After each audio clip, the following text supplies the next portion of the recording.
listening to the No Labels, No Limits podcast with best-selling author Sarah Box, where you get the inside scoop on the steps action takers and decision makers take to align their purpose to their principles and achieve their goals in business and life. We focus on the mantra, no labels, no limits, no excuses. Each week, you'll hear from remarkable guests who have overcome challenges and obstacles to succeed in the face of adversity. By listening to their stories, you'll get practical tips, tools, and resources you can implement today to bust through your own internalized prisons of worry and doubt. And now, without further ado, please welcome your commanding coach with plenty of chutzpah and heart, Sarah Box. Welcome to this episode of the No Labels, No Limits podcast, a podcast all about helping action takers and decision makers like you align their purpose to their principles and achieve their goals in business and life. Hi, I'm Sarah from Sarah Box Coaching and Consulting. I'm a change agent, former executive director, and best-selling author of The Changemaker Ripple Effect, a book about how one person's drive, purpose, and boldness can impact thousands. And I'm here to tell you that the life you want is possible with the right support, mindset, and strategy. In today's podcast, we're joined by Maria Lees, former teacher and now startup business owner at Maria Lees Writing and head team writer at Sarah Box Coaching and Consulting. Maria believes in the power of words. She says the words you choose to put on your website or in the emails you send to your list are the first impression your potential clients will receive. They make the difference between a connection and a rejection, a client and an unsubscriber. So in this episode, you're going to hear all about why Maria decided to start her own writing business and leave teaching, what she's learned about working successfully as a virtual partner with her clients, and she's going to reveal how she's juggled being a new mom and new business owner for the past year, what she's learned while doing deep research for the Assess for Success Summit. We'll tell you more about that later. And now let's welcome our guest, Maria Lees. Hi, Maria. I want to say, first of all, I'm really excited to have you on the show. And second, happy anniversary since we've been working together now. Happy anniversary. I'm telling you. Who knew? I never knew. I thought this will be great. I'll try something out with Maria, and I just couldn't let you go. So I'm so excited to have you on the show. But thank you. So before we dive in, though, the audience and I want to know what's one non-negotiable ritual that you do daily that keeps you heading in the direction of your big vision.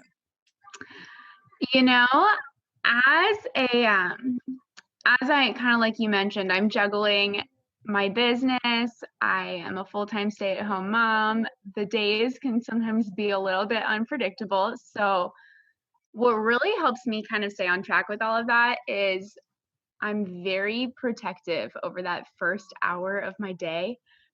I do my best, when everything is working well with my little baby, to get up for an hour before she wakes up in the morning. Because I need some time to just start the day and kind of ease into being awake and, what the day is going to look like. And so kind of during that hour, the few key and consistent practices I have are, drinking some coffee, doing some prayer time and reflection, and kind of creating a goals list, mapping out, what is today going to look like? What am I hoping to accomplish?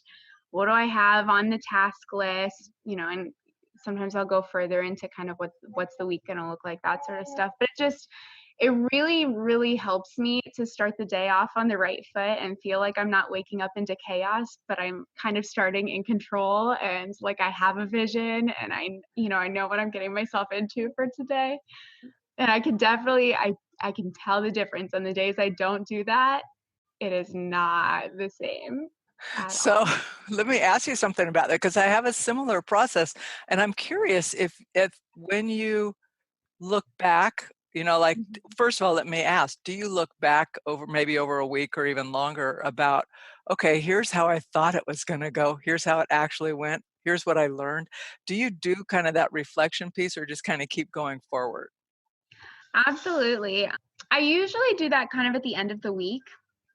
So I'll get to the end of the week. Saturdays and Sundays, one of those 2 days, I'll always sit down and kind of take more of an extended time to more in-depth map out the upcoming week, looking at, okay, what do I have going on in business? What do we have going on just in our family schedule? And, what's the grocery list going to be? Like all of those things. But it's also kind of when I look back at the previous week, because part of planning the next week is looking at, okay, what did I get done and what do I still need to do that, is on the docket for Monday or, whatever. So share with us why, and I can tell we can hear Rosie a little bit in the background, which is pretty cool. And for listeners, when we have business meetings, Rosie's the silent partner in the room. Sometimes silent, sometimes taking over the keyboard. Silent. Yeah, sometimes she likes to play and join the business conversation. I kind of imagine that someday she's going to be a little business owner of her own. I think she's well on the way.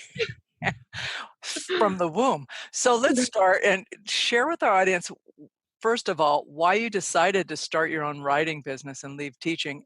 Because when I met you, you were like 6 months pregnant and just getting ready to launch your business full time. Yeah.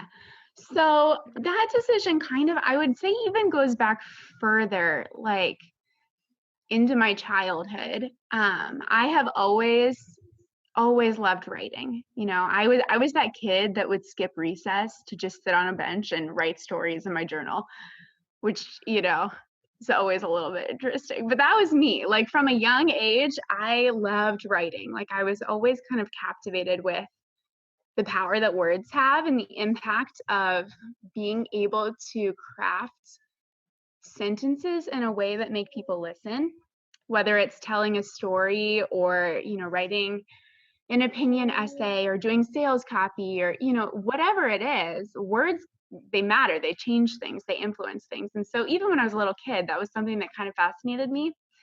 So as long as I could really hold a pencil, I think I was writing, obviously more as a hobby and a passion for a long time. And when it came time for me to kind of choose a career path, I didn't, at the time, I didn't really know anything about business and definitely didn't know anything about self-startups or, kind of doing your own thing in that. So that just wasn't even on my radar. So I decided to go into teaching, and specifically I chose to become a writing teacher, kind of because of that childhood passion. I wanted to be able to pass on to the students that I worked with that same love for words, and really teach them that they have something worth sharing, and learning how to communicate their thoughts and their opinions in a way that is constructive is something that is needed, I think, in this world. Can I just tell you how much I agree with you? Yeah. Yeah. I feel like it's a skill that, not enough people have. Well, or if you know Paul Simon's music, I'm just saying Slip Sliding Away comes to mind. So Yeah. Anyway, no editorializing, Sarah. So Maria, back to your business decision. Yeah. So anyways, that's kind of how I landed in teaching as a writing teacher. And I loved it, and it was really cool getting to see children kind of learn the power of words. And so I did that for several years. And then my husband and I got pregnant and found out we were expecting our first child. And that started, as it does, all of the important life conversations about what is this going to look like? How are we going to do it? All of the logistics that you need to figure out when you're expecting a baby. And one of those important conversations, of course, is how you're going to handle childcare. And, we investigated all the different options, nannies, daycares, everything. And as we kind of talked and prayed about it, it just, became clear that for us, our first choice was to have me be at home with her. That's something that I've kind of always been interested in doing, when it came time. It was something my husband was very excited about as well. And so we kind of made the decision shortly after finding out that our daughter was on the way, that I was going to be a stay-at-home mom. But we needed to figure out, obviously, logistically, how to make that work from a financial point of view. Losing my teaching income was a big deal.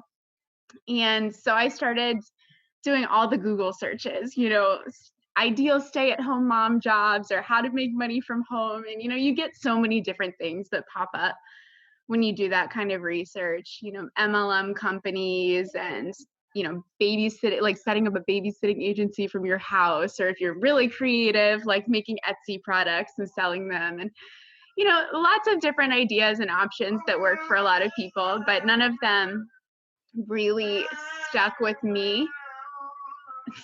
And Rosie's deciding to contribute. None of them really stuck with me. They just didn't spark any interest and didn't really fit me and my personality. And so I started doing some serious self-reflection and, writing down like, okay, what are my skills? What am I even good at? What do I like? What are my passions? And what can I come up with out of this list that I can do at home? And as soon as I started to do that reflective work, it just became obvious. Well, writing is what I'm good at. Writing is what I've always been good at. It's what I've always loved and been passionate about. It fueled my other job decision. Why shouldn't it fuel this one? And so as soon as I kind of came to that, self-discovery, that was it. It just clicked. Writing was the way to go. And I basically just dove in head first. I was still teaching full time. So my lunch breaks and my evenings and my weekends and all of my free time just went into building this writing business. And it took off pretty quickly, which has been an enormous blessing. So I've loved every step of it so far. And that's great because we all benefit from your work. But let me ask you this. So, when it did take off quick for you, do you have typical types of clients? Let me ask you that. Mm-hmm. Yeah, the majority of my clients are small business owners or solo entrepreneurs, and they're all primarily people who they've been building their businesses for a little while and they're in a position where they're ready to grow. And so they're ready to, increase their sales or grow their impact in some way. And content becomes a huge piece of that, how you create your blog content, what you're sending to your email list, what goes into your newsletter. All of those things are really important when it comes to continuing to grow and scale a business. And so that's when I find people typically that are in need of, both the content writing and the strategy that I do. My clients themselves are in a variety of different industries and niches, all small businesses and business owners, but that's been really fun for me. I've gotten to learn a lot about a lot of different topics that I otherwise probably wouldn't have explored. And that really feeds like the natural curiosity and learner in me. So it's been fun. It's like staying in school. Yeah, exactly. And every time you write something, I love school. Yeah. Well, and every time you write something, it's kind of like writing a paper for school in some respects, right? You have to think about what's the takeaway, what are you trying to communicate? So that's pretty cool. Right. So transferable skills. They are. Well, I think what's great is how you talked about really thinking about what you loved and you're good at. And what was so funny when you started to share that was, I'm thinking, even with all your skills and knowledge and how you'd been working professionally, it's a good reminder to all of us that there are those moments when we think, what am I good at this moment? And but I'm looking at you and thinking of all your talents. I'm going, how could you ever ask yourself that?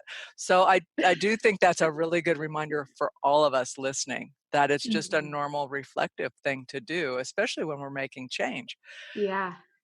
So because you have so many different kinds of clients and industries that you work in, Maria, what have you found helps you be successful as a virtual partner? Are most of your folks virtual with you?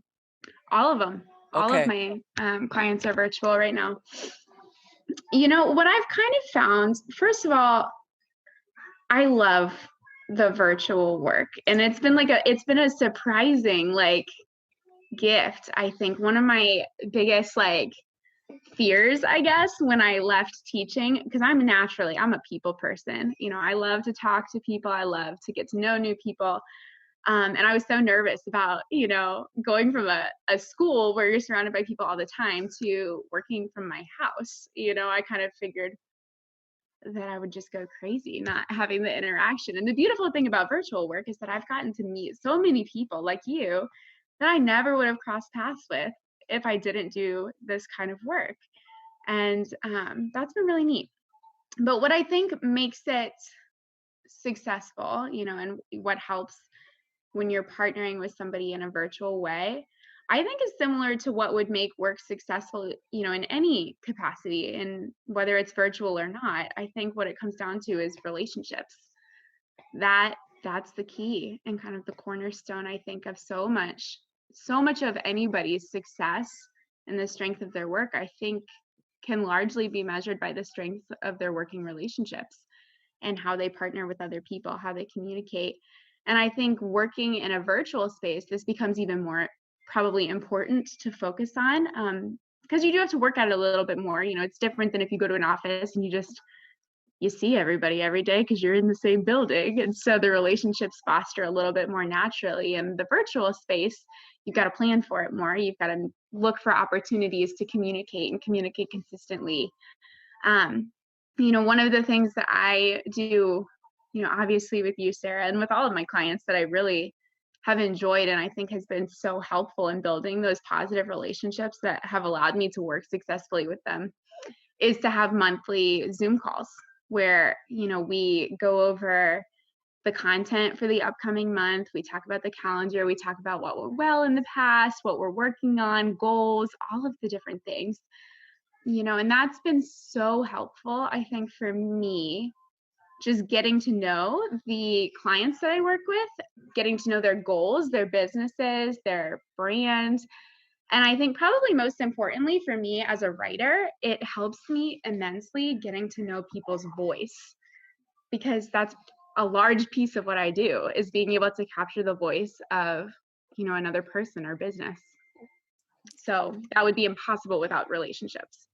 I agree. And were those same skills, did you have to apply them a lot differently in the virtual world, or were you able to take other than the frequency and the informality that can happen when you're in a same physical space with somebody, did you have pretty much the same approach to your relationships when you were person to person? I think people are people, so if you're interacting with them in person or you're interacting with them in a virtual space, there's a certain level of familiarity that just comes from working with another person. I think what is different is the level of communication that's needed. So, if, for example, in our working relationship, you would have no idea if I had questions or if I'm working on something or if I've made progress on a project if I didn't send an email and let you know, or, reach out. It's different than if you're, working in person and people are kind of walking by and can kind of see like what you're doing without you having to actually communicate it. And so that's something that I've learned to be much more intentional about, is making sure that I am updating and keeping people in the loop and being consistent, because otherwise no one would have any idea what's going on. And that's not helpful for anybody.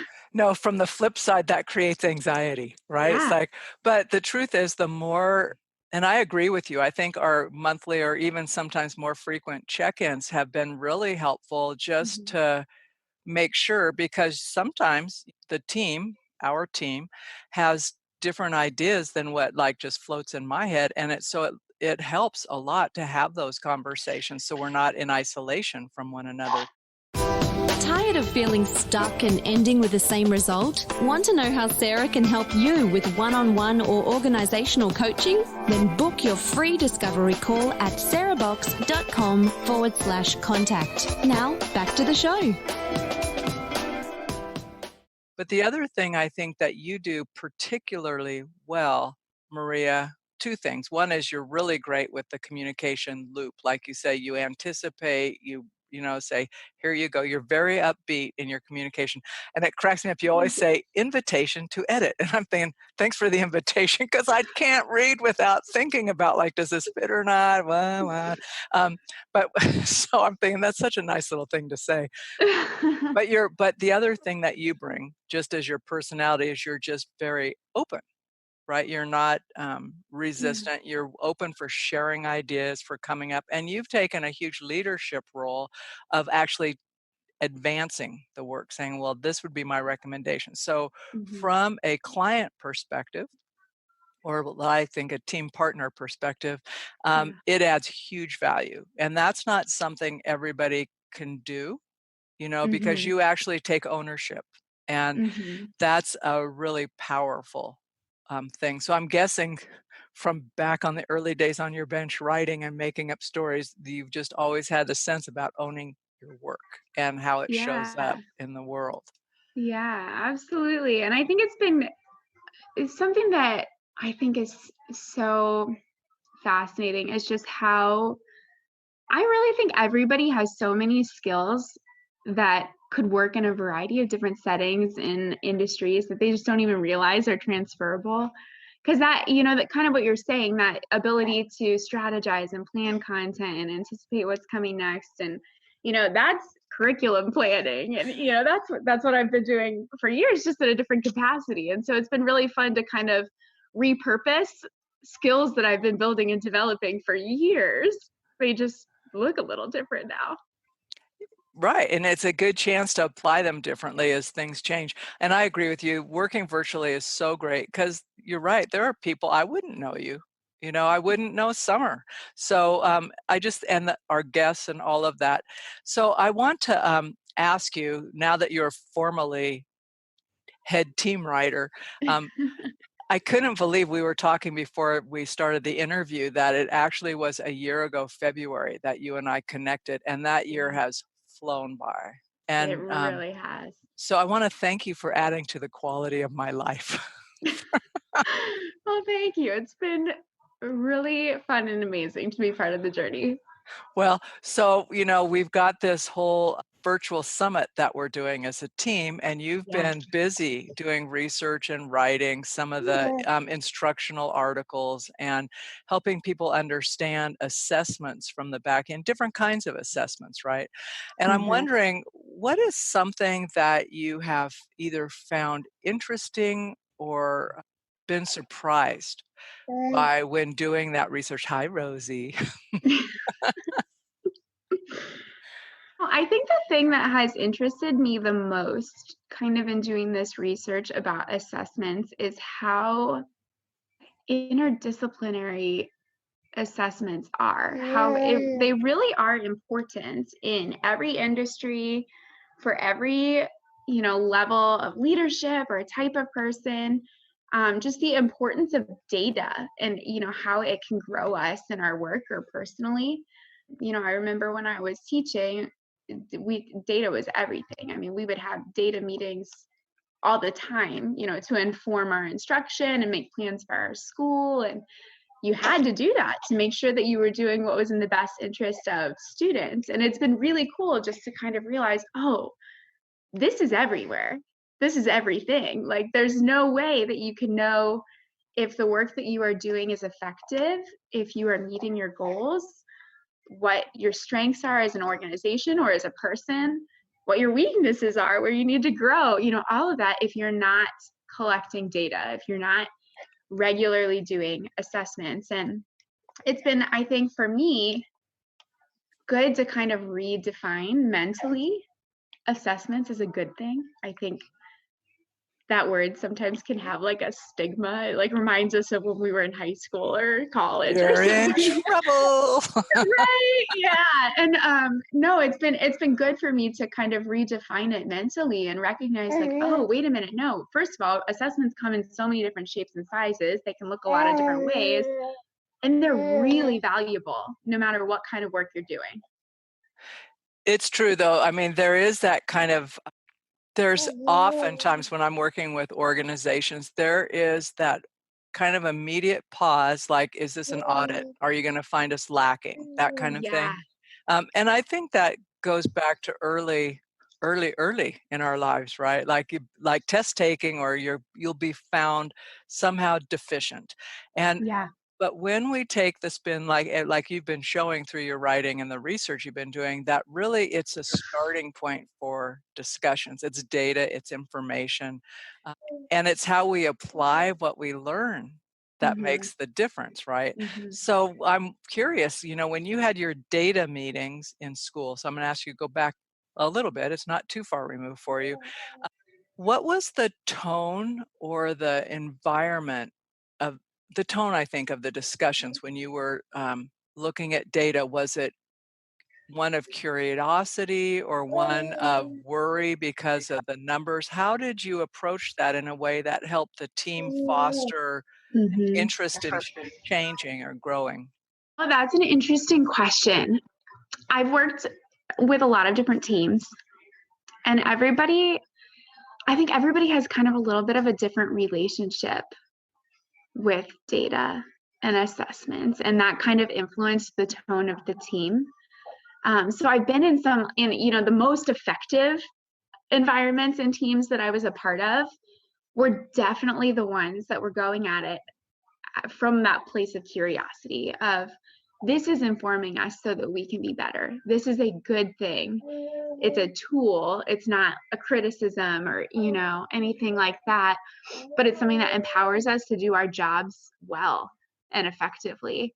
And I've worked with some really incredible people that have gone at it from that perspective. And those meetings have been so helpful and have led to, leaps and bounds in terms of the work that we were doing day to day as teachers.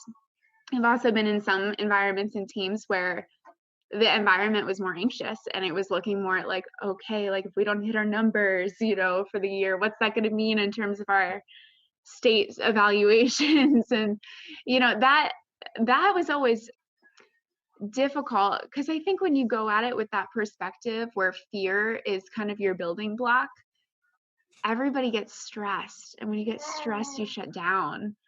And it doesn't actually lead to change. It just freezes everybody.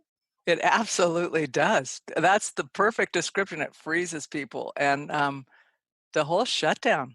It's like, well, clearly this is doom and gloom. What are we going to do about it? Probably can't do anything about it. So, Right. yeah, that fear driven kind of push can be really opposite of what you're trying to get.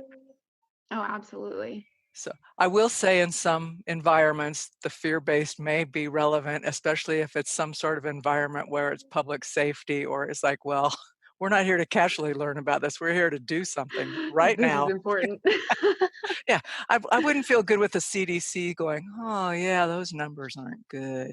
What are we going to do? Let's think about it, Right. right? Right. So, but I would say in our typical environment, especially the one you and I work in, being curious helps because it makes Mm-hmm. people more interested in learning and changing and feeling good about Absolutely. themselves. So Yeah. Maria, when you think about people who'd be listening here and maybe they're going, well, I was thinking of starting a business after my kids were out of the house, or, oh, I don't know how I can do that. How do you balance being a new mom and doing consistent great work? Oh, and Thank by you. the way, having a family, the rest of your Yeah. family, like your husband, your family. Yeah, absolutely. I think the first thing that I would say to anybody that's considering doing that, it's definitely possible. I think if you're motivated, you can do anything. That doesn't mean it's easy, but it is possible. I think the way that I make it work, first and foremost, is I'm very lucky to have such a supportive husband who, on the days where it's been tough and things have been hard and I'm working late because Rosie had a hard day or whatever, he's cheered me on and rallying me. It was supportive right from the beginning when this idea felt scary. I remember like when I first came up with this business idea, I was nervous to tell him because I didn't know what he would think, because I don't know anybody that does this except for me now. And so I wasn't sure how he would react. And I was very blessed that he was supportive from the get-go and has been supportive every step of the way in, helping me out, obviously, with our daughters so that I can get work done. And, that's been very helpful. But, I think the single biggest aside from that support from him, the thing that has helped me, strategy that's helped me, is I plan and plan and plan, and I have backup plans for my backup plans, because the reality, and anybody who has children knows this, your plans don't always work out, and the things that you think you're going to do today doesn't always happen. And that's been an adjustment for me as somebody who's used to living life on a bell schedule, where every 90 minutes the bell would ring and tell me to switch activities. Having to, let go of that like rigid structure and be okay with the fact that sometimes my plans aren't going to go the way I want them to, and that I don't need to get frustrated about that or give up. I just need to come up with a new way, come up with a plan B and roll with it. It's been a mental adjustment and kind of a growing process. But yeah, I think the biggest thing is, like I said, I start my day planning my day. When it doesn't go the way I want it to, I reevaluate and I come up with a plan B. When am I going to get this work done? If it's not now, when is it going to be? And do you have a formal close down to your day? As far as like a routine?